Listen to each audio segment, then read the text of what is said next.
Bentrovati. Lunedì Berlusconi si è beccato dal Tribunale di Milano, dopo i 4 anni per frode fiscale, altri 7 anni di carcere per concussione per costrizione e prostituzione minorile nel cosiddetto processo Ruby, che sarà però l'oggetto di una prossima Isola.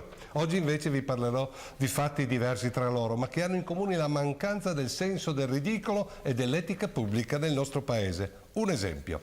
Ecco cosa ha recentemente dichiarato l'onorevole sottosegretario del PDL Micaela Biancofiore. Se fosse possibile, tutto è virgolettato, parole sue, se fosse possibile Berlusconi lo farei patrimonio dell'UNESCO, ma anche dell'Italia e di tutti gli italiani. Purtroppo non si può fare. Io piuttosto che il berlusconismo credo sia da candidare direttamente Berlusconi, perché penso che non ci sia uomo pari a lui nella storia da molto tempo. Berlusconi è un patrimonio soprattutto dell'Italia, che l'Italia stessa e gli italiani dovrebbero preservare qualora succeda qualcosa di grave. Credo assolutamente che Berlusconi sia anche un patrimonio mondiale, molto più apprezzato all'estero di quanto in Italia vogliono far credere sempre i cosiddetti giornali e salotti politically correct. Poi immagino la sempre onorevole Biancofiore, nonché sottosegretaria del governo Letta, si sia tolta il colapasta in testa e poi si riposò. Altro fatto, Josefa Idem, ex ministra delle pari opportunità, coinvolta in uno scandalo per non aver pagato l'ICI e l'IMU su una casa divenuta poi una palestra. Durante la conferenza stampa della scorsa settimana convocata a Palazzo Chigi per difendersi da queste accuse, ha fatto alcune dichiarazioni davvero strabilianti. Ad esempio, ero un atleta, non ho studiato da commercialista, ho delegato le questioni fiscali ed edili, perché c'è anche un problema di lavori, dando indicazione di fare tutto in regola. Se la logica della Idem venisse applicata a tutti i contribuenti, solo i commercialisti o i fiscalisti potrebbero essere perseguiti per evasione fiscale.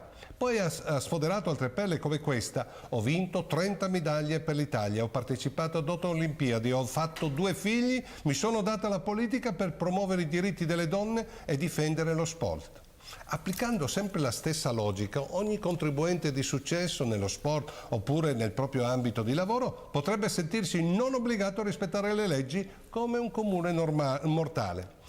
Chiude poi con un vero autogol alla Nicolae, che alla mia età si ricorda chi era, quando afferma: in Germania nessuno si dimetterebbe per una cosa simile. Sicuramente alla signora Idem è sfuggito che un importante ministro tedesco si è dimesso solo per aver copiato una parte della sua tesi di dottorato, oppure che un presidente della stessa Germania si è dovuto dimettere per aver fatto solo una gaffe sull'Afghanistan. Insomma, la Idem, nata in Germania e naturalizzata italiana, invece di insegnarci l'etica pubblica che vige nel suo paese di origine, ha acquisito il peggio della nostra classe politica. Comunque lunedì scorso la Idem finalmente si è dimessa su richiesta del presidente Letta. E ora una breve e ultima riflessione su un fatto di cronaca che in questi giorni occupa le prime pagine sui nostri giornali: il caso Cospalad. Un fatto che non avremmo mai creduto potesse accadere nella nostra regione e che mortifica la stragrande maggioranza dei friulani. Un fatto che getta un'ombra sinistra sulla nostra correttezza e onestà, proprio perché si dice che i friulani sono un popolo salt, onest e lavorador. E quando sta emergendo dalle indagini incrina questa immagine. C'è un'intercettazione che ci rimanda al crollo dell'etica e dell'immoralità che pervade il nostro paese a tutti i livelli e anche purtroppo, come si vede, nella nostra regione.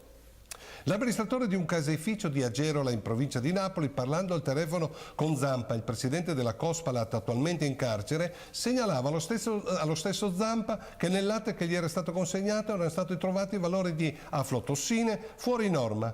Poi chiude con questa affermazione: me lo dicevano che sei un grande guagliò, ma sei un grande davvero, come Berlusconi.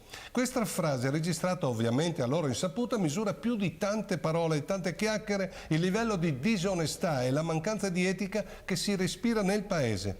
Tutto questo ci racconta il degrado morale civile nel quale è affondata l'Italia negli ultimi 20 anni, da quando cioè Berlusconi è entrato in politica rovesciando i binari etici del nostro sistema. In questi 20 anni, tra guardie e ladri, grazie ad un bombardamento mediatico disonesto, Molti cittadini hanno parteggiato per i ladri, per i farabutti, per cui chi imbroglia il prossimo e la fa franca è un ganzo, un furbo da imitare. Ma visto la situazione a cui è messa l'Italia, credo che molti stiano finalmente aprendo gli occhi e si stiano accorgendo che un paese che paga annualmente 60 miliardi alla corruzione ormai diventata endemica e 120 miliardi all'evasione fiscale non può salvarsi dal fallimento sia economico che sociale. Ci rivediamo mercoledì prossimo.